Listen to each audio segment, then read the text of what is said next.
10 Investigates Mike Deason looks into how hundreds of thousands of dollars intended to protect bus riders is being used to promote a tax hike for increased bus and rail service. Philip lives at the beach and works downtown. You're watching a Pinellas Suncoast Transit Authority feel-good ad that you are paying for as part of a $500,000 Homeland Security Grant to PSTA. It's about this general idea of making the transportation system feel more safe and secure. PSTA Executive Director Brad Miller says that's what the ads do. But PSTA internal documents and the Homeland Security website say the grant is one that encourages transit patrons to alert authorities if they see anything suspicious.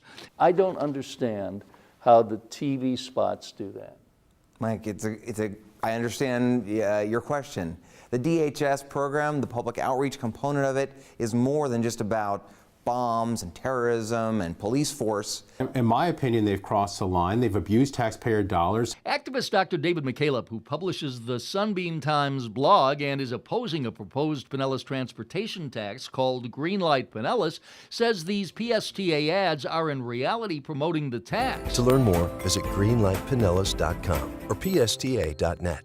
And that appears to violate a law sponsored by former state senator Charlie Justice. No government entity should be spending public dollars to advocate, tell voters how to vote on an issue, period.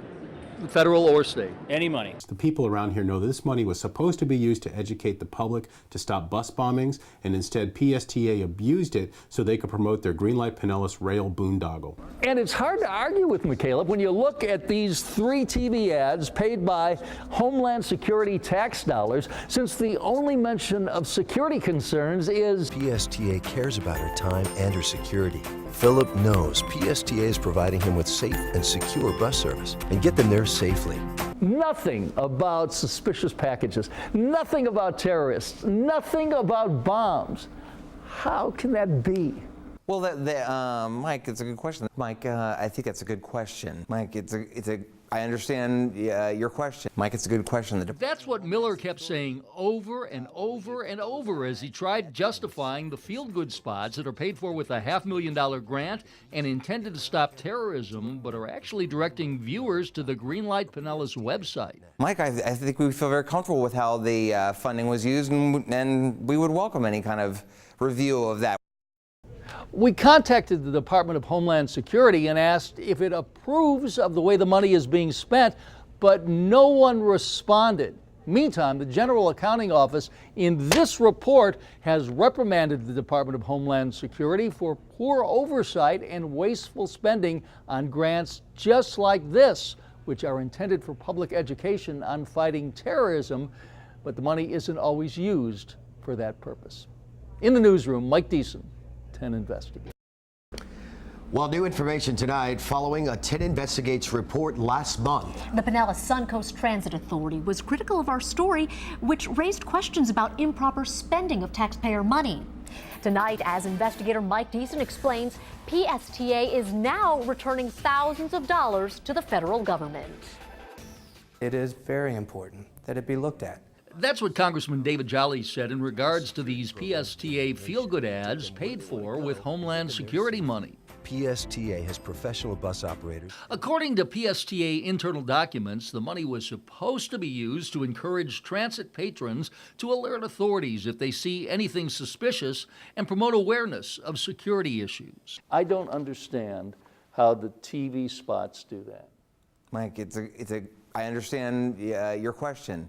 The DHS program, the public outreach component of it, is more than just about bombs and terrorism and police force. That is what PSTA Executive Director Brad Miller told us when we first questioned the use of Homeland Security money for the ads. To learn more, visit greenlightpinellas.com. And critics of a proposed transportation tax, Greenlight Pinellas, like Dr. David McCaleb, insist the ads were a front for promoting the tax. In my opinion, they've crossed the line. They've abused taxpayer dollars. But after our story first ran, the PSTA board and Miller blasted us for being off base. And I've circled what the Department of Homeland Security approved the spending of those funds for.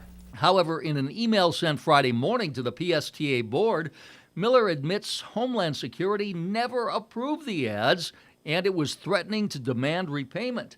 In the email, Miller says instead of waiting for the demand, PSTA is voluntarily paying back the federal DHS $354,000 that funded the program. This money was supposed to be used to educate the public to stop bus bombings, and instead PSTA abused it so they could promote their Greenlight Pinellas rail boondoggle.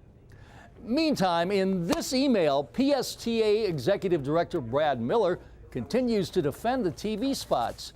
He admits somewhere down the road, Homeland Security would force the agency to return the money. In their speculation, Miller didn't want that happening at the same time voters were going to the polls deciding on the transit tax. Mike Deason, 10 Investigates. New tonight, the Department of Homeland Security is warning the Pinellas Transit Authority, PSTA, that it could face criminal charges over the misuse of federal funds. Now, last week, PSTA returned more than $350,000 back to the government after 10 Investigates reported the money wasn't being used properly. But investigator Mike Deason says that doesn't mean the agency is in the clear. In this scathing 5-page letter sent to PSTA Executive Director Brad Miller, the Department of Homeland Security says, in essence, the agency lied about how it would use a Homeland Security grant for TV ads. In June, 10 Investigates first pointed out that PSTA produced ads encouraging people to ride the bus, but also promoting the transit tax Greenlight Pinellas. The letter reveals that PSTA misled Homeland Security in the grant application, and DHS says the ads were not used in a manner expressly described in the application. The letter also points out PSTA violated the allowable use of funds by the 9/11 Act. And finally, even though PSTA returned the money, DHS says the government doesn't waive its right to pursue criminal or civil remedies. It's worth noting, after our report aired, at the June board meeting, the agency spent almost 15 minutes discussing how inaccurate our investigation was. Meantime, we continue to investigate PSTA and have another report next week dealing with safety, and it may alarm you. In the newsroom, Mike Deason, 10 Investigates. Well, new at 6 o'clock, calls for resignations for some top officials in charge of the Pinellas Suncoast Transit Authority, PSTA. And it's all a result of a 10 News investigation about the misuse of federal funds. As 10 Investigates reporter Mike Deason explains, PSTA is now getting called out for not only misusing the funds, but lashing out at the critics who called them out.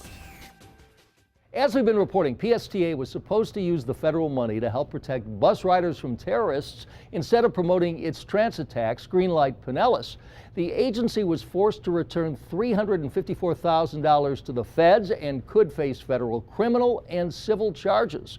Opponents of the tax say those in charge abused their positions and need to go. This government agency, the PSTA, has lost the trust of the voters because of its continued scandals relating to how they use tax money now. However, neither the CEO, Brad Miller, nor the chairman, Ken Welch, have any intention of stepping down.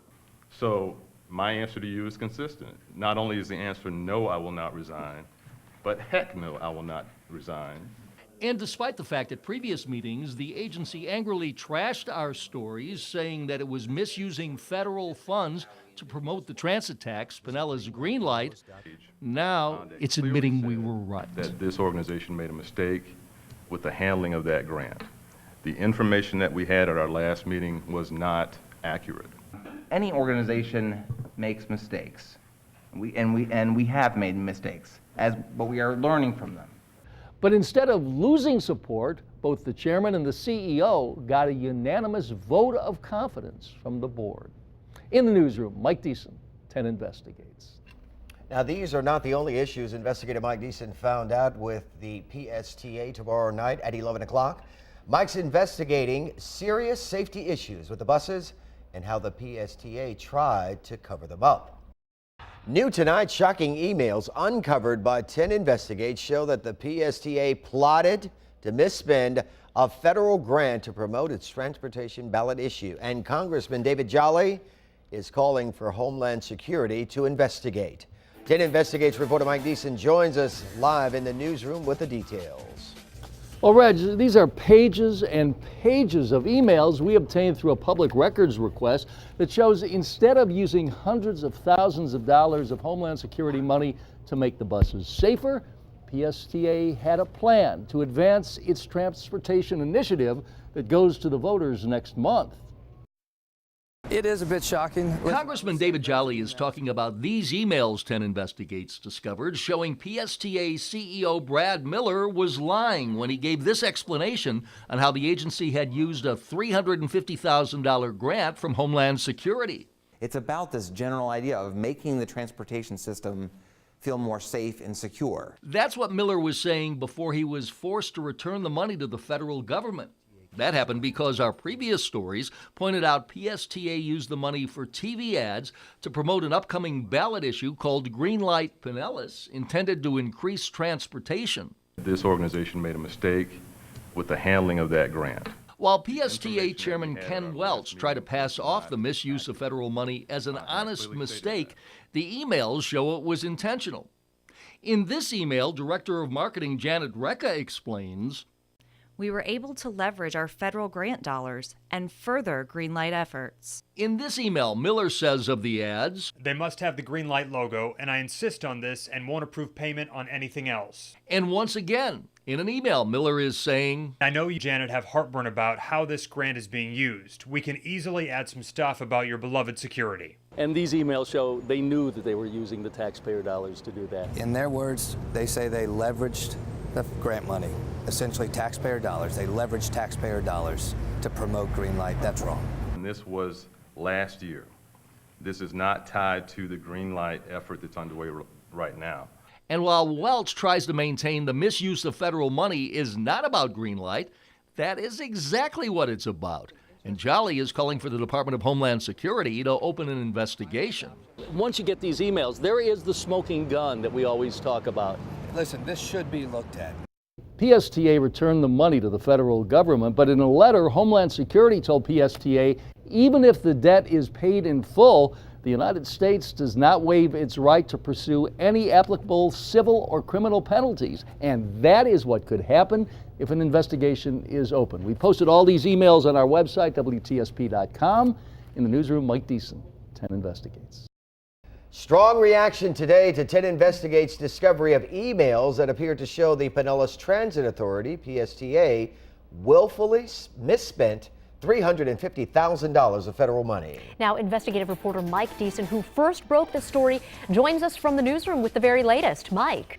Dion and Reg, you might recall just last Friday we told you about more than 70 pages of internal emails showing PSTA had a plan to leverage that $350,000 that it was forced to return to the federal government. That happened because the agency used the money to promote its transportation ballot issue, Greenlight. Opponents say it is unacceptable, and they place the blame on CEO Brad Miller. I feel that Brad Miller should just resign, but if Brad Miller won't resign today, I do think the board should go on ahead and make a motion and take action to remove him today. Opponents of Greenlight Pinellas told the board over and over Wednesday that CEO Brad Miller must go. Don't ask for Mr. Miller's resignation. Someone make a motion and remove him from office today. Right now.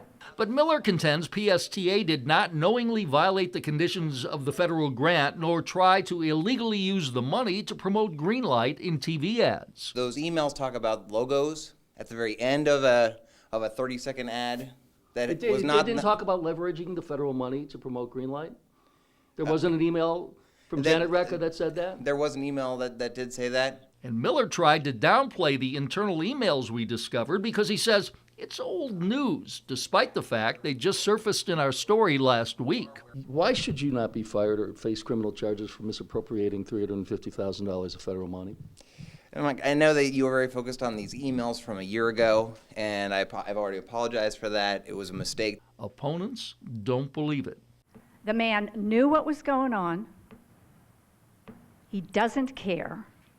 He could come up for federal charges. But the board members and Chair Ken Welch, all of whom blasted our initial stories, don't believe Miller intended to do wrong. Our take is that it was an honest mistake. It was an unacceptable use of that money. You were right in your initial report. When we got the correct information, we did everything we could to make it right. We want to move forward as a board. And by making it right, they had to give back that money. Now, the board is hoping a yes vote in 2 weeks will put this issue to rest.